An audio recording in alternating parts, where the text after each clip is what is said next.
Salut la gang, Faberglass de MMA Talk et je suis là aujourd'hui pour mon preview de l'UFC Uruguay Shevchenko contre Carmouche 2. Ça va être un combat et une carte qui va définitivement avoir lieu.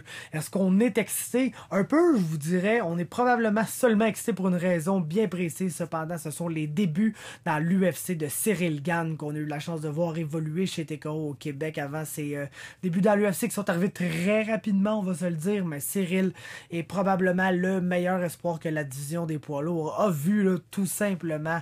Et puis, ça va être absolument incroyable de voir ses débuts, de voir comment il va se débrouiller dans l'UFC. C'est quelque chose qu'on a tous très hâte de voir. Mais il y a d'autres combats sur cette carte-là. Certains qui me font demander pourquoi j'écouterais ça. D'autres qui sont assez intéressants, voire même surprenants. Donc, Monsieur Sparky arrête pas de japper, comme vous pouvez constater. Mais donc, voilà, je suis là pour mes analyses et prédictions et je commence ça à l'instant même avec le combat principal, le combat de championnat chez les dames, 125 livres. Valentina Shevchenko défend son titre contre Liz Carmouche, qui l'a déjà battu auparavant. On doit se le dire, c'était très tôt dans la carrière de Valentina Shevchenko et c'est un combat qu'elle avait échappé.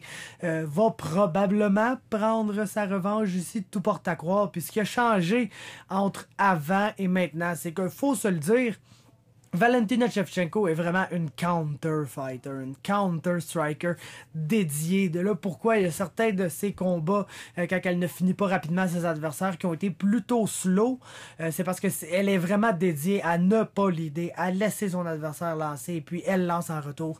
Elle est quand même une des meilleures combattantes debout qu'on a en arts martiaux mix, point final. Une multiple championne de Muay Thai, quelqu'un qui a de grands accomplissements en combat debout avant de faire son chemin en MMA où elle est en train de se bâtir de très grands accomplissements là aussi.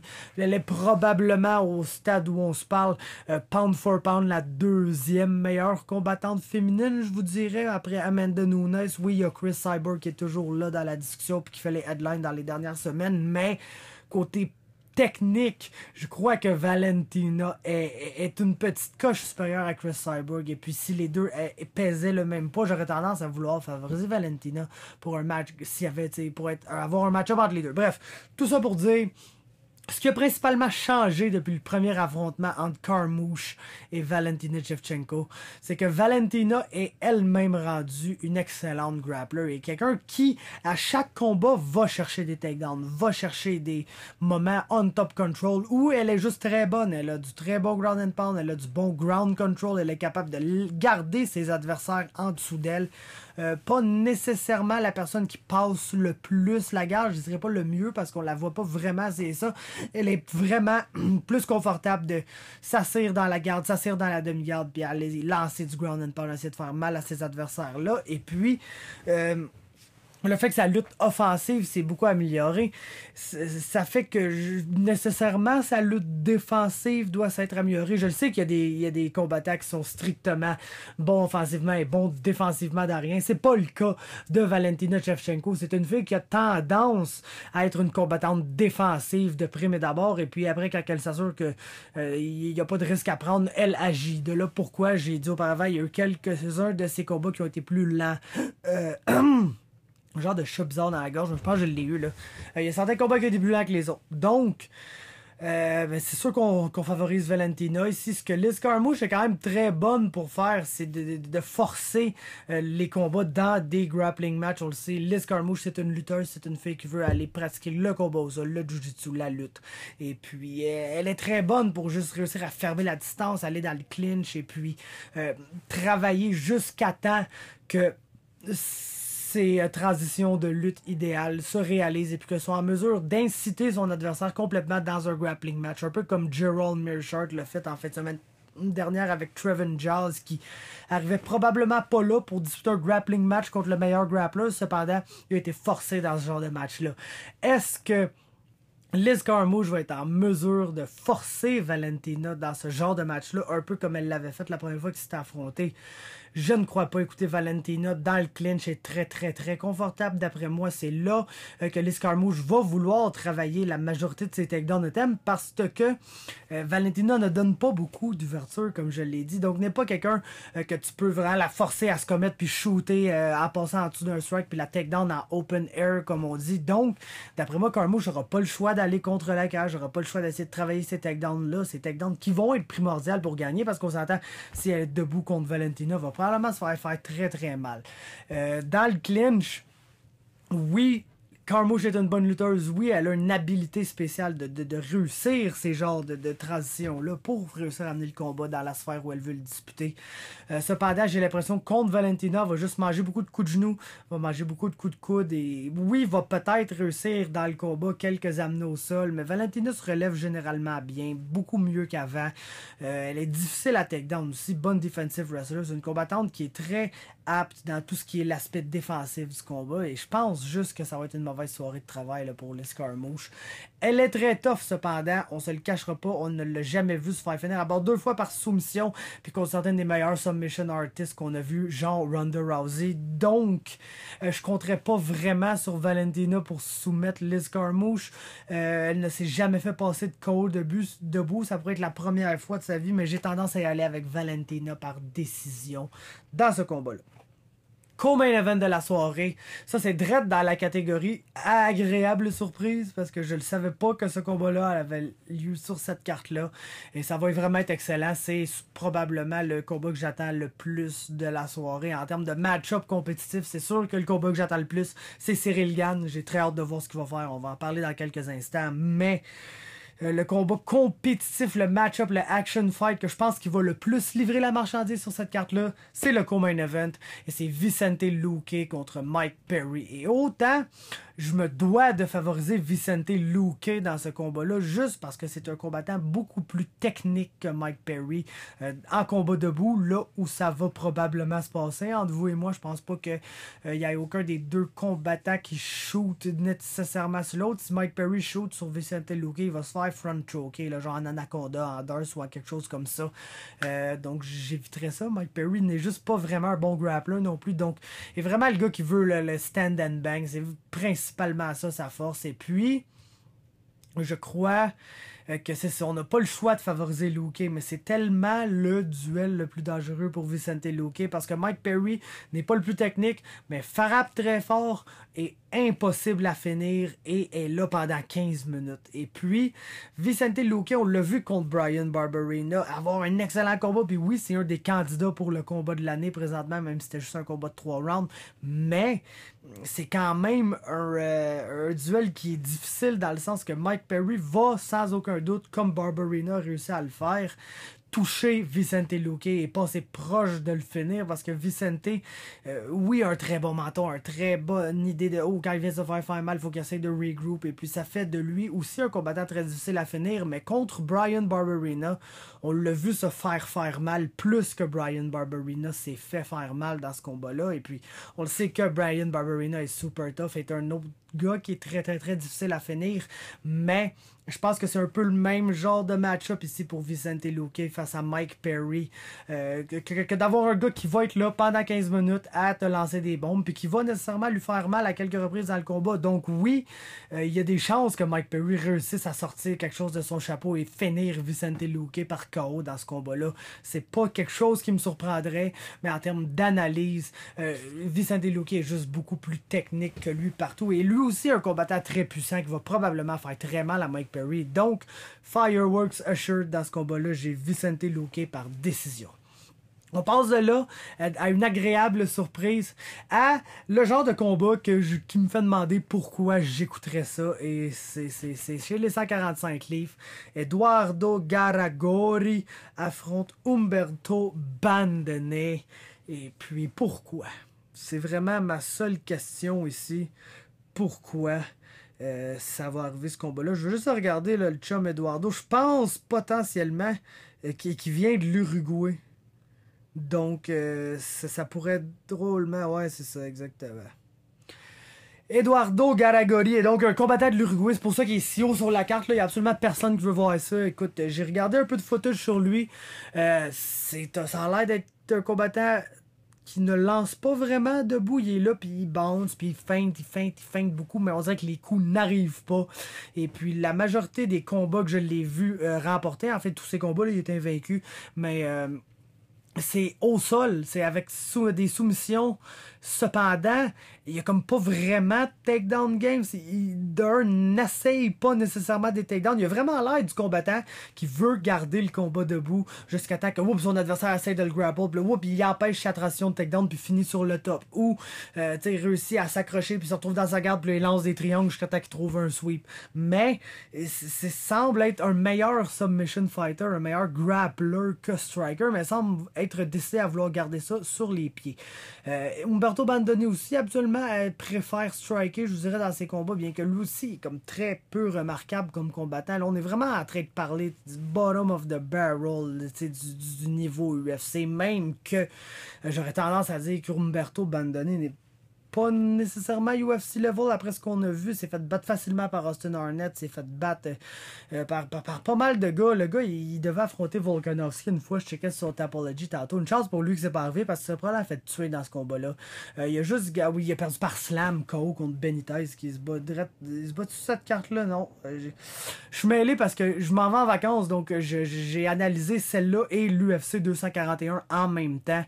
Donc je suis mêlé, mais je pense que Benitez est sur l'UFC 241. Donc on va en parler dans la vidéo de la semaine prochaine. Mais bref, c'est ça. Bandoni, c'est pas un bon combattant. Garagori a pas l'air d'un bon combattant non plus. Mais je vais y aller pour Garagori juste parce que c'est comme le gars qui est un peu plus méconnu, qui est invaincu, puis qui est toujours en âge prospect. Donc qui a moyen de peut-être se développer, bien que j'ai pas vraiment confiance en ça. Humberto Bandoni, moi j'ai pas mal abandonné dans son cas. Donc je vais y aller avec Garagori. Gagne par soumission généralement, comme je vous dis, réussit pas en fait. Le combat va au sol comme de même, puis c'est là qu'il réussit à capitaliser, chose qu'il a de la misère à faire quand il est debout. Donc j'ai Garagori soumission, deuxième round dans un combat dont je me fous complètement. Ensuite, 205 livres, Volkanovski, Ilir Latifi. Ça aussi, c'est une agréable surprise. Je pense que ce combat-là a été sur presque toutes les cartes, puis finalement, il a été soit annulé ou repoussé, ou en tout cas. Fait que là, ça a lieu, finalement, à l'UFC Uruguay. Et puis, je pense qu'il faut que j'y aille pour Volkan dans ce combat-là. Bien qu'il n'est pas sur une bonne séquence, je trouve pas mal le moyen de perdre la majorité du temps, mais va être plus actif qu'Ilir Latifi. Là, naturellement, Ilir Latifi est le genre de gars qui ne lance pas beaucoup, mais qui ne lance que du power. Je peux pas, après avoir vu Volkan dans ses derniers combats, négliger le fait qu'il va peut-être être en train de gagner ce combat-là complètement jusqu'au moment où, boum, va se faire allumer par un gros punch direct dans le milieu, et c'est là que Latifi va tout simplement y passer un KO et gagner. Mais on a vu Volkan être de plus en plus complet, vouloir amener du grappling dans ses combats, vouloir amener des takedowns dans ses combats, vouloir travailler partout. Puis oui, il est peut-être pas encore 100% habitué là, donc c'est rough sur sa gas tank, et puis ça peut être dangereux contre Ilir qui va tellement pas être tant actif dans le combat qu'il va probablement avoir de l'énergie pour les 15 minutes. Mais si Volkan ne se fait pas finir, l'inactivité de Latifi va probablement causer le fait qu'il va perdre ce combat-là, selon moi. Donc j'ai Volkan par décision. Ensuite, 185 livres, il n'y a pas juste Cyril Gane qui fait ses débuts sur cette carte-là comme top level prospect. Il y a aussi Rodolfo Vieira, multiple champion du monde de Jiu-Jitsu brésilien. Le gars rentre chez les 185 livres, puis si vous vouliez que je trouve un combattant 185 livres avec qui comparer le niveau de Jiu-Jitsu de Rodolfo Vieira, c'est littéralement Jacare Souza, puis peut-être même que Vieira a un meilleur niveau de Jiu-Jitsu pur que Jacare Souza. Donc, ils le mettent contre Oscar Piechota à son premier combat. Oscar Piechota a descendu à 185 livres à son dernier combat. C'est battu contre Gerald Meerschaert et a perdu par soumission. Donc, on a Rodolfo Vieira par soumission au premier round ici dans ce combat-là. Je pense que c'est un match-up qui est pas mal fait pour ça. Ensuite, 145 livres, le dernier combat de la carte principale, et puis ça en est un intéressant ça, même si c'est peut-être pas les deux plus grands noms dans la division. C'est deux gars que j'aime beaucoup, leur style, la manière dont ils se battent. C'est Enrique Barzola face à Bobby Moffett, et puis j'aurais tendance à dire que c'est deux combattants un peu similaires. Deux gars qui ont pas peur de se battre debout, qui vont utiliser leur combat debout pour set up, leur amener au sol, mais que c'est vraiment au sol qu'ils veulent que ça se passe. Là, Enrique Barzola va arriver, lancer des gros overhand, et puis essayer de passer en dessous de quelque chose, aller chercher un takedown, et puis de là, il est très bon, du très bon ground and pound, est un combattant très habile au sol en général, surtout en top control. Bobby Moffett, lui, je vous dirais peut-être un peu plus submission oriented que Enrique Barzola. Barzola, lui, va être content de s'asseoir dans la garde ou dans la demi-garde puis essayer de lancer du gros ground and pound. Bobby Moffett, lui, va plus essayer de passer pour se retrouver dans des positions pour finir des soumissions. Donc, le match-up en tant que tel, j'aurais tendance, je vous dirais, à y aller pour Barzola. Parce que c'est le pressure fighter, puis c'est le gars qui, selon moi, va pousser l'action. Une fois au sol, ça va être intéressant cependant de voir qui va être le meilleur des deux combattants, parce que c'est deux très bons grapplers. Donc j'ai tendance à assumer que si c'est un très bon grappler sur le top d'un autre très bon grappler, fait que les deux ont vraiment le niveau égal, c'est probablement le gars qui est sur le top qui va remporter. Surtout en MMA, en Jiu-Jitsu, des fois c'est complètement différent. Si le gars a une très bonne garde, c'est peut-être le gars dans la garde qui va remporter ce combat-là, même s'il passe tout le long sur son dos. En MMA, c'est autre chose. Avec les frappes aussi, c'est plus facile de faire compter ton ground and pound quand t'es sur le top qu'en dessous. Donc, j'ai l'impression que Barzola, en étant le pressure fighter, est le gars qui va avoir le plus d'opportunités de juste se retrouver sur le top dans ce combat-là, puis d'essayer de travailler avec son ground and pound. Je l'ai donc ici par décision. Et ça nous mène au dernier, c'est-à-dire le dernier combat de la carte préliminaire, le main event des prelims de l'UFC Uruguay. Et c'est Ciryl Gane, le bon gamin qui fait ses débuts dans l'UFC face à Rafael Pessoa. Qui d'autre? Les deux devaient s'affronter en finale d'une carte TKO. Ça n'a pas marché, ça a été annulé. On sait tout ce qui est arrivé. Pessoa s'est cassé la main, etc., etc. Mais ce combat-là va finalement avoir lieu. Et c'est le premier combat dans l'UFC des deux combattants. Et puis, tabarnouche, écoute, Ciryl va le défoncer. Pour être bien franc avec vous, Rafael Pessoa, ce qui fait la différence entre lui et les autres adversaires de Ciryl Gane, c'est qu'il est beaucoup plus willing de grapple et de lutter. Mais il est pas beau dans ses tentatives de lutter, dans ses tentatives de grapple. Sa stratégie, c'est pas mal de courir en ligne droite et puis de lancer des hooks et des combinaisons de punch pour essayer de se puncher dans le clinch, là où il peut drop down pour essayer un double leg ou un single leg et de là initier ses attaques de lutte. Oui, c'est un gros gars. Oui, il est fort physiquement. Clairement, on l'a vu malmener des adversaires physiquement, mais il n'a pas affronté de Ciryl Gane, là, entre vous et moi. Il n'a pas affronté quelqu'un qui va juste être capable de voir son flurry par en avant arriver, puis juste danser alentour de lui, un peu comme il a fait avec Roger Souza. Je pense que si on enlève les capacités de lutteur d'un Rafael Pessoa, c'est un combattant qui ressemble beaucoup à Roger Souza, dans le sens qu'il est très wild debout et donc très ouvert. On l'a vu se faire counter par des gars qui étaient vraiment inférieurs à Ciryl Gane, puis non, ça lui a pas vraiment fait mal. Il semble être relativement tough, mais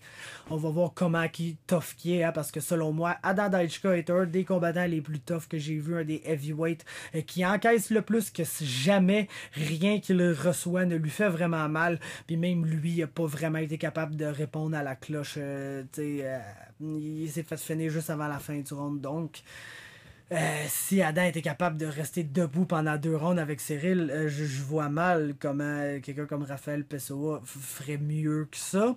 Je pense même qu'il va faire moins bien que ça encore. Et puis, j'ai comme un autre KO premier round pour Ciryl Gane ici. Là. Probablement un TKO plus qu'un KO parce que, comme j'ai dit, Pessoa est super tough. Je pense que ça va prendre une coupe de coups de poing au sol pour que l'arbitre mette fin au combat. C'est pas, je m'attends pas à ce que Ciryl lui passe un flush knockout, mais bien que ça serait absolument magnifique de sa part, mais c'est ça. Je pense que Ciryl va absolument le dominer. Je suis pas vraiment inquiet pour ce combat-là, pour être bien franc avec vous.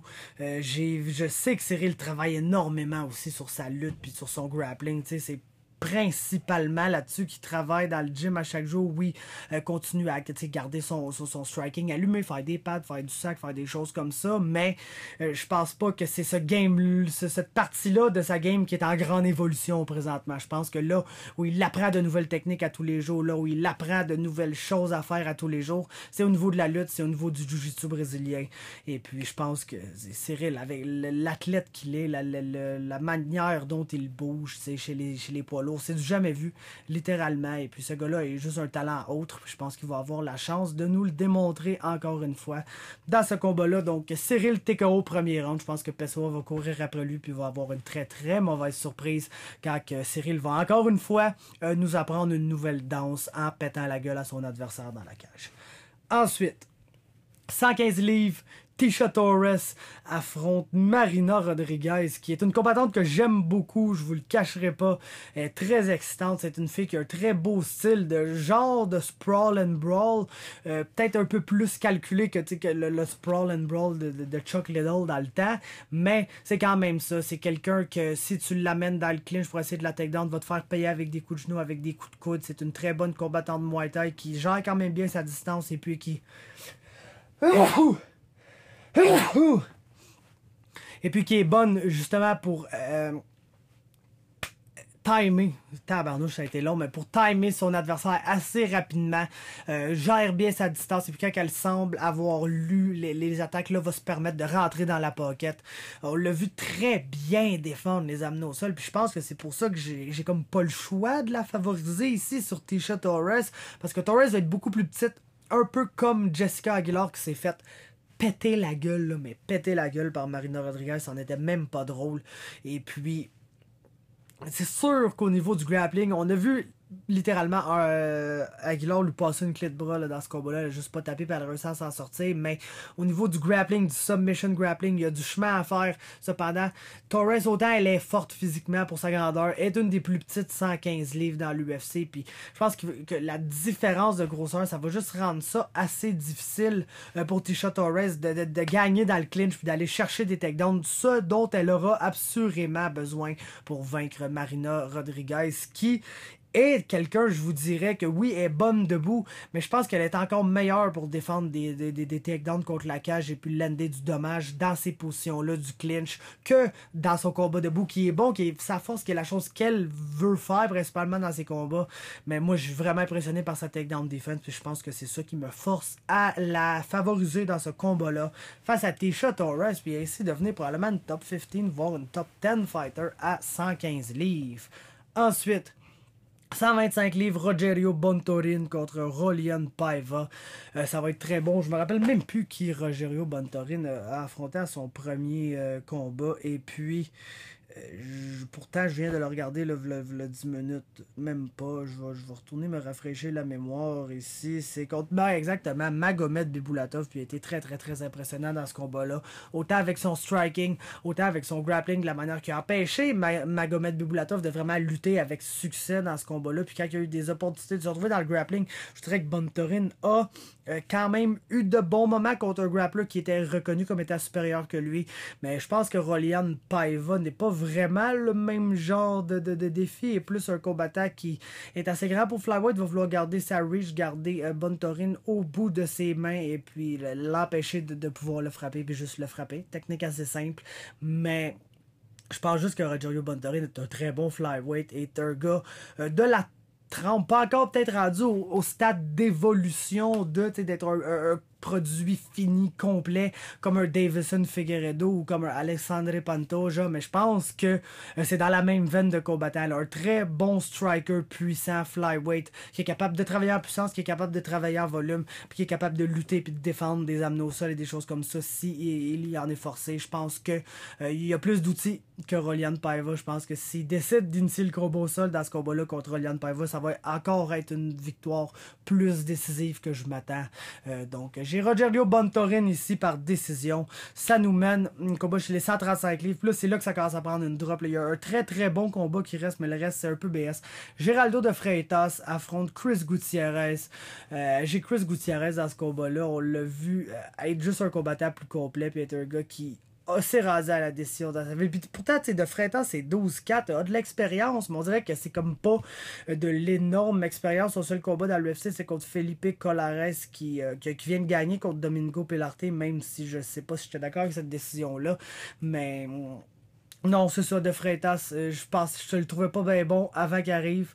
Je l'ai pas trouvé vraiment meilleur dans son combat non plus. Donc on dirait que j'ai comme pas beaucoup d'espoir à lui. Puis Chris Gutiérrez, au contraire, je pense pas que ça va être un top 15 fighter à 135 livres, là, surtout pas avec la division remplie de prospects comme celle-là en ce moment. Mais à la Vince Morales, d'après moi, ça va être un genre de middle of the division guy qui va juste être là pour donner de bons combats, puis être bon, puis va probablement perdre contre les combattants les plus élites, mais battre la majorité des autres. J'ai tendance à penser que Geraldo de Freitas est pas mal la majorité des autres, plus que les combattants élites. Donc j'ai Chris Gutiérrez par TKO, deuxième round ici.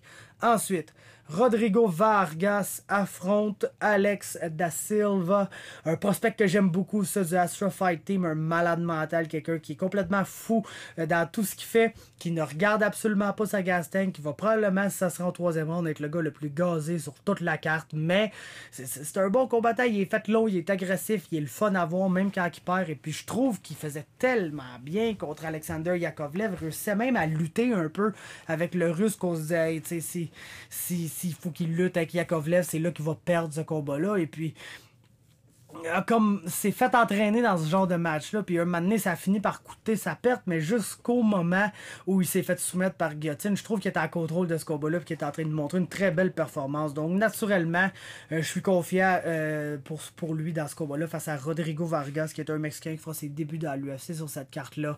Wrestle Boxer, Action Fighter mexicain assez typique, là, je vous dirais, peut-être pas un Polo Reyes crazy, mais quand même assez crazy, un gars qui va vouloir aller de l'avant, mettre des mains sur Alex da Silva, et puis je pense que autant c'est pas un combat de haut niveau, ça, loin de là, je sais même pas si c'est un UFC level fight, pour être bien franc avec vous. D'après moi, c'est le genre de combat qui va nous donner des étincelles pour le temps que ça va durer. Je ne m'attends pas à ce que ça dure tant que ça, pour être franc avec vous, parce que Rodrigo Vargas a l'air exactement du genre de gars qui va sacrer tête première dans une guillotine de Alex da Silva, puis Alex da Silva, c'est bien fatigant, c'est le téléphone qui sonne, asti. Mais Alex da Silva n'a pas vraiment de lutte, là, comme je l'ai mentionné auparavant, mais quand même un bon submission grappler, là, du bon jiu-jitsu brésilien, et puis est certainement capable de capturer une guillotine sur un takedown boboche. Donc j'ai da Silva par premier round de soumission, ici, probablement une guillotine. Ensuite, 170 livres, selon moi, après Luke et Perry et Cyril Gane, évidemment, le meilleur combat de la carte. Et c'est un combat qui est short notice, un match-up que je pensais jamais voir, mais pourtant, on va le voir. C'est Gilbert Burns contre Alexei Kunchenko. Et puis Gilbert Burns qui va faire le saut sur short notice chez les 170 livres pour ce combat-là.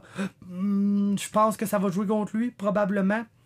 Burns est comme bon, je vous dirais, pas à cause de, mais sa game implique qu'il y a besoin d'avoir un avantage de force physique sur ses adversaires généralement. Il a besoin d'être plus gros qu'eux, plus fort qu'eux, frapper plus fort qu'eux. Et puis ça sera pas le cas avec Kunchenko, tout simplement. Et puis Alexei Kunchenko, c'est probablement pas un nom que vous avez beaucoup entendu. Selon moi, c'est probablement le meilleur prospect chez les 170 livres. C'est un wrestle boxer russe. Il a 34 ans, peut-être même 35 à ça. Donc je sais pas jusqu'à quel point c'est un prospect. Je sais pas jusqu'à quel point il va être longtemps dans l'UFC. Mais il est invaincu avec 20 victoires et aucune défaite. Ses deux premiers combats, il a battu Thiago Alves et Yushin Okami. Donc c'est pas n'importe qui. Est-ce que c'est de meilleurs adversaires que Gilbert Burns? Je pense que dans le cas de Thiago Alves, oui, parce que c'est un 170 livres, c'est un vrai 170 livres, c'est un gros 170 livres. Gilbert Burns, je pense pas, ne devrait pas rien avoir à envier au gars à 170. Cependant, il n'est pas habitué de se battre avec des gars aussi gros et aussi forts physiquement que Kunchenko. Et puis c'est pas compliqué le game plan ici pour Kunchenko, c'est de se servir de sa boxe et de se servir de sa lutte uniquement de façon défensive. Tu veux pas aller au sol avec Gilbert Burns, c'est un champion mondial de Jiu-Jitsu, peut pas mal dominer au sol à peu près n'importe qui est proche de son poids, même si c'est un gars plus gros. Fait que j'utiliserais la lutte de façon strictement défensive si j'étais Kunchenko, puis ça lui donne un match-up debout où il va probablement être le combattant le plus technique des deux et celui qui a le plus de cardio pour faire les 15 minutes au complet dans un combat de stand-up. Donc j'ai Alexei Kunchenko par décision ici. Ça nous mène au premier combat de la soirée, j'ai pas grand chose à dire là-dessus, c'est vraiment un win this fight or leave the UFC pour Veronica Macedo et Polyana Viana. Macedo n'a pas gagné dans l'UFC en 3 combats, c'est sûr qu'à sa défense, elle a affronté Ashley Evans-Smith, Andrea Lee et Jillian Robertson, donc pas n'importe qui. Viana, elle est 1-2 dans l'UFC, mais a battu Maya Stevenson, qui est de loin quelqu'un qui a pas vraiment d'affaires dans l'UFC. Donc, des fiches semblables, comme je dis, c'est un peu le combat de la dernière chance pour les deux. J'ai Viana ici. J'ai Viana par soumission parce que je crois que Macedo, si elle réussit à garder ce combat-là debout, il y aura peut-être de quoi à faire. Viana, c'est pas sa spécialité du tout, le combat debout. Et puis Macedo, j'aime bien, même si c'est pas une grosse combattante, une fille qui est très imposante. Quand elle décide d'avancer puis de lancer un flurry de strike, généralement, elle force ses adversaires à reculer puis elle le fait assez bien. Cependant, ça finit souvent, ce genre de flurry-là, dans le clinch contre la cage. Et puis c'est pas mal là où je la vois pas être favorisée contre Viana, qui aura direct pas peur de pull guard là, sur elle si elle est pas capable de l'amener au sol. Puis non, Viana est pas la meilleure des lutteuses, loin de là. C'est genre de problème de combattants brésiliens ou combattants sud-américains qui ont beaucoup de jiu-jitsu, mais pas nécessairement de façon d'amener le combat au sol pour utiliser leur jiu-jitsu. Je pense un peu le cas avec Viana ici. Cependant, le fait que Macedo se punch sans cesse dans le clinch, ça va donner des chances à Viana de grapple. Je pense que c'est probablement juste ces chances de grapple-là qu'elle a besoin pour aller gagner ce combat-là. Bien que si Macedo, je l'avais vu être capable de garder un combat debout, c'est principalement elle que j'aurais choisi dans ce combat-là. Mais je pense juste que Macedo n'est peut-être pas la fille qui veut garder le combat debout. Au final, je pense qu'elle aimerait bien s'installer sur le top et essayer de travailler de là. Pas la meilleure des idées contre Viana. Donc, j'ai Viana soumission, 2e round ici. Et ça va conclure mes analyses et prédictions complètes pour l'UFC montée vidéo, l'UFC Uruguay. Les débuts dans l'UFC de Cyril Gane. On a hâte, là. On s'entend, Cyril est probablement le futur de la division des poids lourds. On a eu la chance de l'avoir ici au Québec et de développer des liens avec lui pour certaines personnes. Let's go Cyril, je pense que le Québec est derrière toi autant que la France va être derrière toi. Et puis j'ai sans aucun doute le feeling que tu vas être le premier combattant de TKO à gagner un combat dans l'UFC. Et puis tu vas rendre tout le monde très fier. Donc let's go Cyril. Et puis laissez-moi un like si vous avez apprécié mes analyses. Laissez-moi un commentaire pour encourager Cyril principalement. C'est ce que j'aimerais voir dans les commentaires. C'est des gens qui encouragent Cyril Gane dans ce combat-là. Sinon, ben écoutez, dites bien n'importe quelle niaiserie que ça vous tente de dire. J'ai pas de stress avec ça. Partagez, évidemment, partagez avec vos amis, ça nous permet de nous faire voir plus. Et abonnez-vous partout sur toutes les plateformes sociales. Facebook, c'est MMA Talk. YouTube, c'est MMA Talk. Instagram, c'est THE MMA Talk. Twitter, c'est THE_MMA Talk. Et puis, visitez le MMAtalk.ca, le plus beau site internet de toute l'humanité, que je mets beaucoup de temps dessus. Donc, c'est ça, bon combat. Écoutez, là, pour moi, je suis en vacances. Si vous êtes en train d'écouter ça, ben là, on est vendredi si vous écoutez ça. Donc moi, samedi matin très tôt, je me pousse à ma traditionnelle semaine de pêche dans le bois. Je serai en vacances, je vais rater ça, mais soyez certains que dès que je sors du bois samedi prochain, avant de voir l'UFC 241, je vais au moins m'assurer d'avoir vu le combat de Cyril Gane dans l'UFC. Donc let's go Cyril, ciao tout le monde, à la prochaine.